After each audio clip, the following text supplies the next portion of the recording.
Olá, amigos. Um grande abraço, amigo internauta do Milk News TV. Estamos nós aqui iniciando mais uma edição. Essa é a 59ª edição do nosso Milk News TV. Bem, essa semana recheada de assuntos preocupantes, alguns escandalosos, alguns inquietantes, como vocês queiram qualificar. O fato é que a semana que passou, principalmente, e o início dessa semana agora, muita coisa tem que ser dita.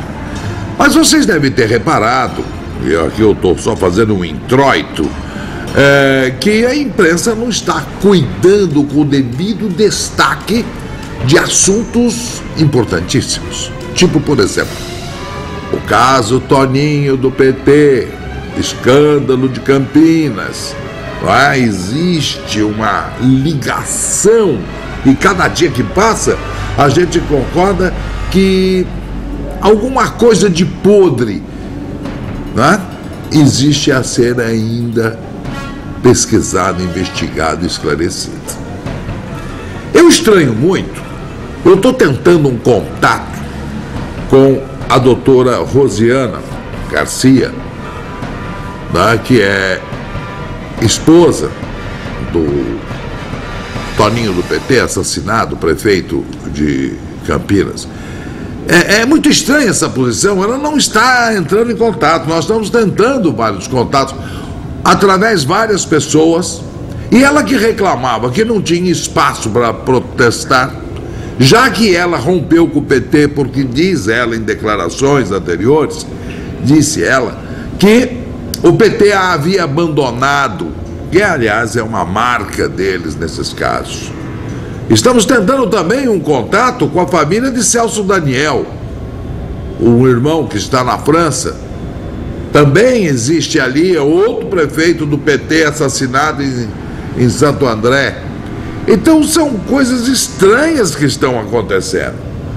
E agora vem o caso Palocci. Agora vocês dizem assim, mas o caso Palocci não tem nada a ver com essa... Tem sim, nós estamos investigando.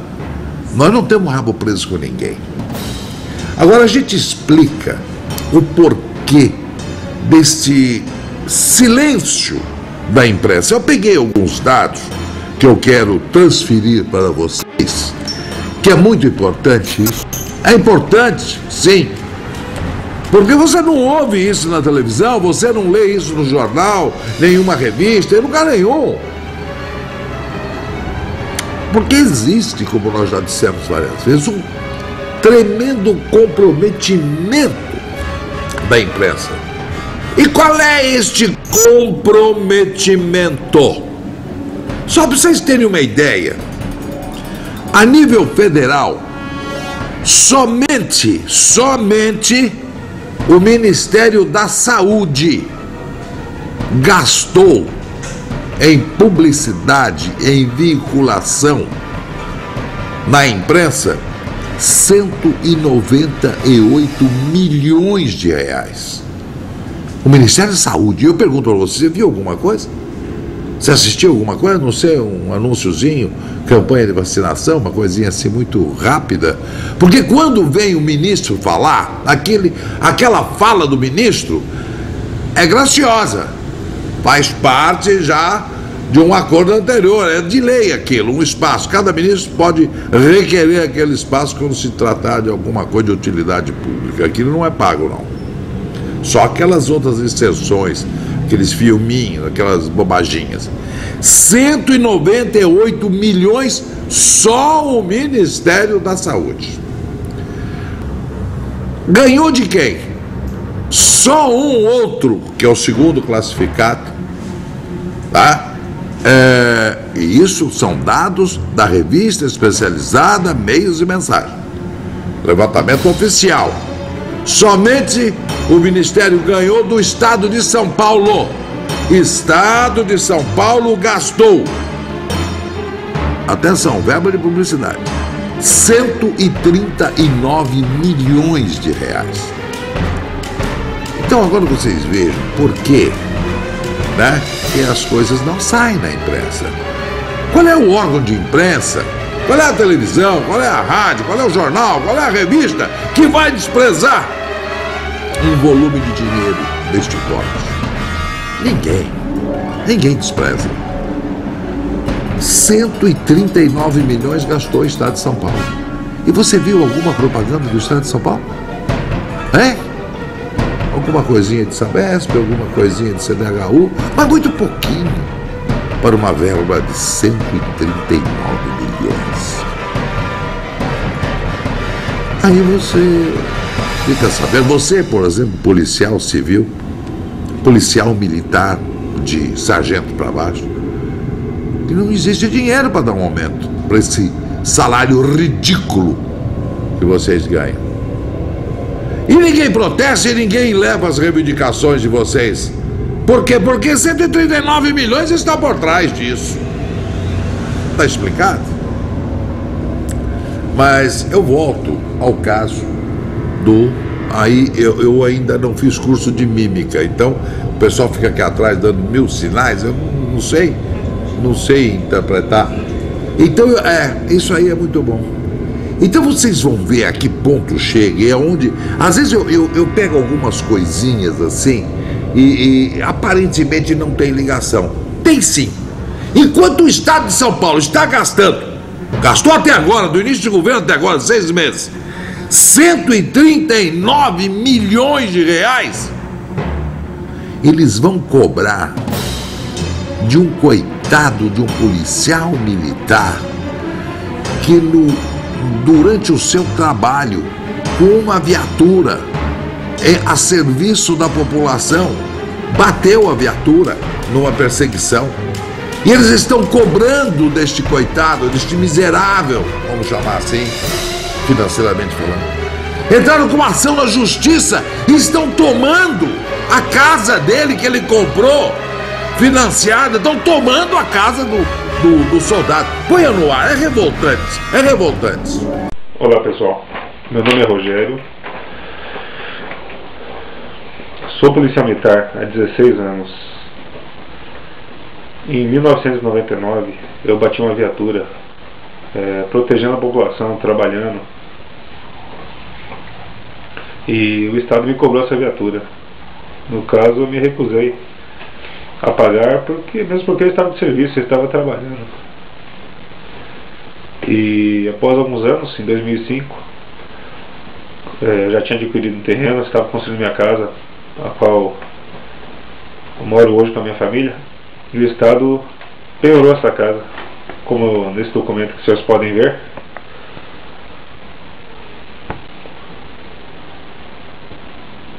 Um documento de penhora da minha propriedade, a única propriedade que eu tenho, da minha esposa, dos meus filhos. A única coisa que a gente tem nessa vida está penhorado, o Estado penhorou. E corremos o risco até de estar sendo despejado sem ter para onde ir, ter que morar de favor ou estar até mesmo aí, sei lá, debaixo de uma ponte aí, né? E já mandei e-mail para várias emissoras, Record, Bandeirantes, Globo, SBT, ninguém se interessa. Ninguém se interessa pela situação de um policial militar. Se fosse com qualquer outro do povo, isso daria notícia, daria mídia. Mas como é com policial militar, as coisas mudam, as coisas são diferentes. A arbitrariedade do Estado é tamanha a esse ponto. Falam tanto aí de casa para quem não tem, casa para os pobres, facilitar a propriedade, facilitar a casa para as pessoas, e querem tomar a única coisa que eu tenho nessa vida. Não é nem meu, é financiado pela Caixa Econômica Federal. Financiei em 20 anos. Já estou pagando aqui faz 13 ou 14 anos que eu pago essa propriedade. Já moro há 2 anos nessa casa. E do jeito que a situação anda, eu acredito que eu vou acabar perdendo o único bem que eu tenho. É só mesmo uma forma de desabafo, pessoal, que infelizmente é difícil entender a mentalidade deles. Obrigado. Vocês viram? É no mínimo compungente. O moço está até chorando. A única coisa, o único patrimônio que ele tem, esse Estado, esse mesmo Estado que gasta 139 milhões com as televisões, vai cobrar, vai tirar o teto desse rapaz que estava trabalhando. Isso, no mínimo, é desumano. Isso é nojento, me perdoe o termo. Sabe, isso é revoltante. Um Estado sério, um país sério, jamais uma coisa dessa aconteceria. Ele não estava passeando com a viatura, ele estava em trabalho. E depois quero que ele seja eficiente no combate ao crime. Ele tem que perseguir com a viatura caindo nos pedaços um bandido que está com um carro roubado, carro que não é dele, normalmente carros muito mais possantes. E caso ele cometa alguma falha, ou sei lá se foi falha, por algum acidente, vão tirar a casa. Isso desestimula. Cada dia mais a polícia está parando por causa disso. Isso desestimula. Já não ganha nada, ganha uma porcaria. E aí, numa hora dessa em que ele está trabalhando, acontece uma fatalidade e ele vai perder o único bem que ele tem. É o fim do mundo. É o fim do mundo. Enquanto isso, as bandalheiras estão por aí. Os palostes da vida estão nadando de braçada. Opa, ele é amigo dos homens. Eu tenho aqui uma coisa com relação ao caso Palocci. O que na realidade esses clientes dessa empresa fantasma do Sr. Palocci, eles não estavam comprando os seus profundos conhecimentos de economia. É claro que não. Até porque ele não é economista. Até porque ele é médico. Então essas empresas não estavam comprando os seus conhecimentos, profundos conhecimentos de economia. Eles estavam comprando e pagando a peso de ouro os segredos que o ministro detém. Esse é o ponto que ninguém toca. Esta empresa comprometida também não toca. Porque com o sujeito, depois de 8 anos ou 5 anos dentro do ministério, o ministro detém uma série de informações secretas que interessam, claro, aos grandes empresários. Ele, como ministro da Fazenda, ele detém isso, tá? E ele vende isso. É ilegal? Sei lá, mas não é ético. E nem tudo que é legal é ético. Isso é importante, principalmente na carreira política. Tem que haver ética. E, no entanto, ele vendeu a sua ética, vendeu a sua informação privilegiada, vendeu os segredos do seu ministério a peso de ouro. Isso está caracterizado. Isso está caracterizado, não precisa investigar isso. Se fosse uma coisa absolutamente normal, se ele fosse lá mostrar como é que se faz o investimento, como é que se ganha dinheiro e tal, por que então? Por que as empresas, os clientes não vêm a público e declaram, e ficam escondidos, se justificando através de um segredo, uma cláusula de sigilo? Sigilo no campo ético para um servidor público. O ministro é um servidor público? Não existe, não pode existir. Isso é para cobrir maracutaia, o tal item de sigilo. Eu falava sobre o Palocci. Vejam o absurdo que esse cidadão está passando um diploma de imbecilidade geral para toda a nação. Todos nós somos imbecis. Claro. E a certeza da impunidade, porque ele adquiriu esses bens todos, cerca de 20 milhões, em nome próprio. Nem chegou a cogitar de botar num laranja alguma... Não! Certeza da impunidade, da proximidade com o poder, de ser amigo.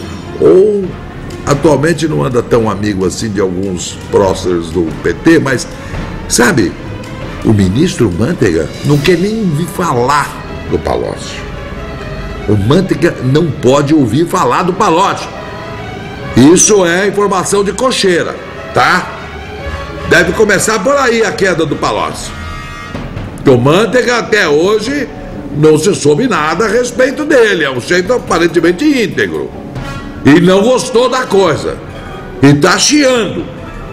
Mas o seu Palocci, o inferno do Palocci começou quando se descobriu que ele comprou em 2010, isso é documento oficial, um apartamento de 500 metros quadrados nos Jardins, que é um bairro nobre aqui da capital de São Paulo.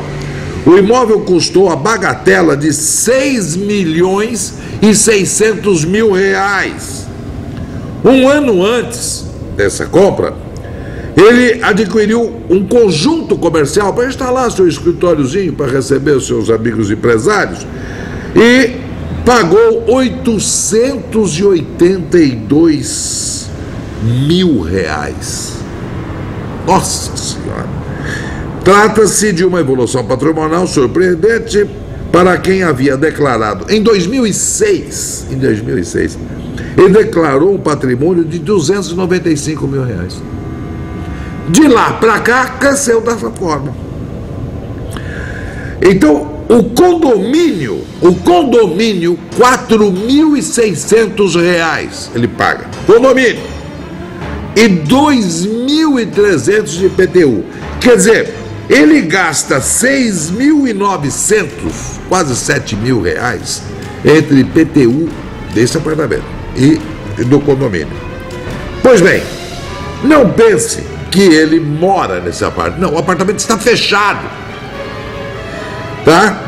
Ele mora no outro, que diz ele ser alugado. Talvez nem seja. E que paga 15.000 reais de aluguel. Que entre PTU e condomínio chega a 21.900. Ele paga 21.900 para morar. E tem esse apartamento de 6 milhões, então fechado, que lhe custa mais 7.000, 8.000 reais por mês. Isto é nadar em dinheiro. Isto é nadar em dinheiro. Então, quando você pega um escândalo desse, quando você associa ao escândalo de Campinas, esse doutor Hélio, que até agora ninguém pegou, mas pegaram a mulher dele. Ah, mas eu não sabia que a minha mulher fazia isso. O que é isso? Você, como eu, sabe. Então, minha mulher, se a Valéria for fazer alguma coisa aqui dentro, eu não sei o que ela está fazendo. Ah, peraí. Vai ser banana assim no inferno, se for verdade. Mas acabam agora nesses escândalos todos, porque esse empresário ele corrompe, mas na hora H ele fica com medo, ele cai fora. Então um deles, o que está sendo chamado agora de amigo da onça, o tal de José Carlos Bonlai, poderosíssimo empresário que corrompeu muita gente, chegou para o Ministério Público agora, quando ele viu que a vaca tinha ido para o brecho, ele falou, não, eu quero a delação premiada. Delação premiada é uma forma de proteger a testemunha que quer delatar e diminui a sua própria pena. Ao aceitar a delação premiada, claro que ele assumiu que ele estava errado, por isso aceitou a delação premiada. Que ele realmente, então, ele confessou que corrompeu. Acontece que esse cidadão é muito ligado ao Lula. Muito ligado ao doutor Hélio, prefeito de lá, de Campinas. Doutor Hélio muito ligado ao Lula. Doutor Hélio chegou a ser cogitado pelo presidente Lula para ser candidato a prefeito de São Paulo agora em 2012. Então é uma ligação muito forte. Vejam bem onde vai parar a coisa. E onde aparece o ex-presidente Lula? Ele foi enredado nesse escândalo pelo empresário José Carlos Bonlai, dono de 150 mil cabeças de gado. Esse Bonlai tornou conhecido em 2004 ao trazer a rede de lanchonetes, essa Burger King, para o Brasil. Mas a sua forma é mais antiga. Antes de se tornar pecuarista, ele foi um dos principais executivos da empreiteira Constran. Olha onde vai chegando. Constran, marca o nome. Conheceu Lula na campanha de 2002, por intermédio do ex-governador de Mato Grosso, aquele de Mato Grosso, Zeca do PT, que nós mostramos o filme aqui, E que pedia 10% de tudo que a moça declarou, lembra-se disso da edição anterior. Se você quiser assistir, clica aí na edição 58, tá lá. Então o Zeca do PT, veja como a coisa vem do Mato Grosso, Campinas, vem a Santo André, a coisa é generalizada. É aí o ponto que eu quero chulhar para vocês, tá? Esse Moonlight foi apresentado ao Lula pelo Zeca do PT, aquele batedor de carteira. E esse sujeito se tornou tão amigo, olha o absurdo, tão amigo de Lula, que existia uma plaqueta, quando o Lula presidente, que dizia o seguinte: o senhor Moonlight tem livre acesso a todas as dependências desse palácio. Nem ministro tem isso, nem ministro tem acesso a todas as dependências do palácio. E havia uma plaquinha autorizando. Olha que ponto, olha o poder que esse homem tinha por baixo dos panos, como diz a música. É impressionante isso. Agora, você só ouve essas coisas aqui no Meu News, porque a imprensa não diz. Por quê? 139 milhões lá, caíram no caixa. Essas coisas ninguém publica, ninguém fala. Mas o Ministério Público está aí. Mas esse tal Moonlight era ligado à Constran e intermediava negócio da Constran com a Sanasa. O que é a Sanasa? A empresa de Campinas desse escândalo. Viram onde é que nós chegamos? Acompanharam a linha? Acompanharam o raciocínio disso todo? Isso é um absurdo, isso é um escárnio. É um escárnio.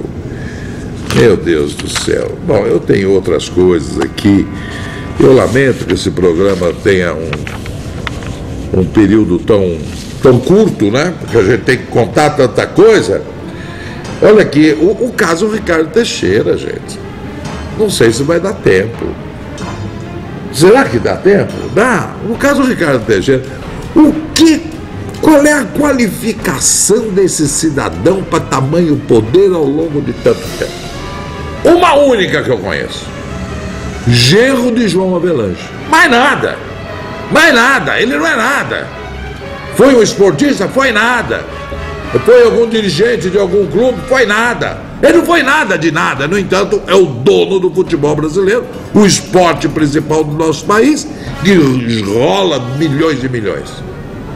A única qualificação que tem esse cidadão nem é mais ter sido genro de João Avelange, aquele que ficou 20 anos e está sendo acusado de corrupção na FIFA. Na FIFA. Ele introduziu a corrupção na FIFA e colocou o genro aqui para tomar conta do futebol do Brasil, que é uma galinha de ovos de ouro. E esse sujeito transita com a maior... É outro que era comensal do Palácio do Planalto. Era recebido quase que mensalmente pelo presidente Lula. Uma das primeiras coisas que a Dilma fez, eu estou até admitindo, falei, ela vai nos surpreender. Primeiro, ela não está engolindo esse negócio do Palácio. O comportamento dela você pode perceber. Ela não recebeu mais o senhor Ricardo Teixeira no Palácio. Ela mandou arrancar essa tal plaquinha aqui, do empresário, mandou tirar. Ele não tem mais livre acesso. Ela está tomando algumas atitudes que eu acho pertinentes. Faz parte da sua obrigação para com o país. Eu gostaria de encerrar agora dizendo apenas uma coisa, para não dizer que a gente também não corta na própria carne. O jornalista sério tem que cortar. Finalmente foi preso Pimenta Neves. O jornalista Pimenta Neves, que eu conheci, tenho um profundo respeito por ele enquanto jornalista. Eu tenho que dissociar. Como jornalista, é um excelente jornalista. E se assim não fosse, não seria diretor de redação do principal jornal do país, que é o Estado de São Paulo. Ele era diretor de redação, ele não era um jornalista do Estadão. No momento de loucura, comete um crime. Pois bem, seja ele diretor do Estadão, não seja ele varredor de rua ou diretor do Estadão, ele cometeu um crime e tem que ser julgado como isso. Claro que qualquer um, vivendo num país como o nosso, inteligente como ele é, sabendo das benesses da nossa legislação, ele tirou proveito dela, o óbvio. Ele matou uma moça, sua namorada, a Gomide também, nossa colega jornalista, covardemente ele matou. Sandra Gomide, claro. E 11 anos para ser preso, usando de todos os artifícios que a lei lhe confere. 11 anos. Nenhum país no mundo isto aconteceria, só aqui. Porque a nossa legislação é arcaica, nosso Código Penal é arcaico, nosso processo penal é arcaico, data de 1941 com algumas pequenas modificações. Está lá no Congresso para ser votado. Mas eles não se interessam em votar, porque eles estão mais interessados nas maracutaias, na Sanasa, na Constran, nos 139 milhões de publicidade, nos 169 do Ministério da Saúde. Eles não estão preocupados na votação de uma lei uma modificação de um código tão importante como o Código Penal. E alguém, seja ele jornalista ou não, consegue ficar 11 anos impune num crime que ele confessou. Se entregou à polícia na época e confessou: eu matei. Testemunhas todas assistindo, e ele não nega o crime, e ficou 11 anos solto. É importante que vocês anotem isso tudo na cabeça, para ver se isso tudo não faz parte de um momento triste do nosso país, que consegue agora sair do seu submundismo, vamos chamar assim, criar esse termo, mas com tantas falhas em outros setores, na área de corrupção, na área de... E ele fica 11 anos solto. Foi condenado a 15. Os benefícios são tão grandes que ele vai ficar com prisão domiciliar daqui a 3 anos. Ocorre que a própria lei lhe faculta o desconto do período de investigação em que ele ficou preso, 7 meses. Então ele vai para a cadeia agora e vai sair daqui a 2 anos e 4 meses. Esse é o preço de uma vida no Brasil. Isso é, aqui o crime compensa, sim. Isso estimula que as pessoas... Não adianta desarmar a pessoa. Não adianta essas campanhas aí para gastar dinheiro e publicidade e alguém levar. Não adianta o desarmamento. Tem que desarmar o espírito das pessoas. Agora, o desarmamento do espírito só virá quando os exemplos, esse exemplo de 11 anos de impunidade do senhor Pimenta Neves, é um estímulo para que as pessoas se matem. Eu gostaria, no encerramento, dizer que no dia 18 de junho agora, haverá viu, governador? Dia 18 de junho vai haver uma reunião muito importante. Um grupo de policiais civis vão se reunir. E dessa reunião poderá sair um consenso com relação até uma possível paralisação das atividades. Eles não estão aguentando mais, em resumo. Eles estão morrendo de fome. Enquanto isso, vocês estão tomando o apartamento do próprio coitado, do policial. Dia 18 talvez seja um marco divisório, hein? Antes e depois de 18 de junho. Vai haver essa reunião. E se der certo, a Polícia Civil não será a mesma a partir daí.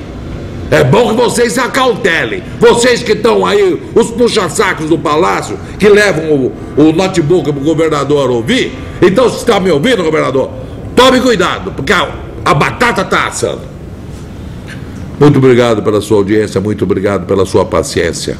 Nós estaremos de volta na próxima semana e espero com assuntos mais amenos, ou não. Muito obrigado. Por favor, divulguem o Bilk News TV. É uma arma poderosa que nós temos, tá? Divulguem os seus amigos. Nós estamos em contato com vocês, Facebook, Orkut, pelo nosso e-mail. Entre em contato. Muito obrigado, um grande abraço. Até a semana.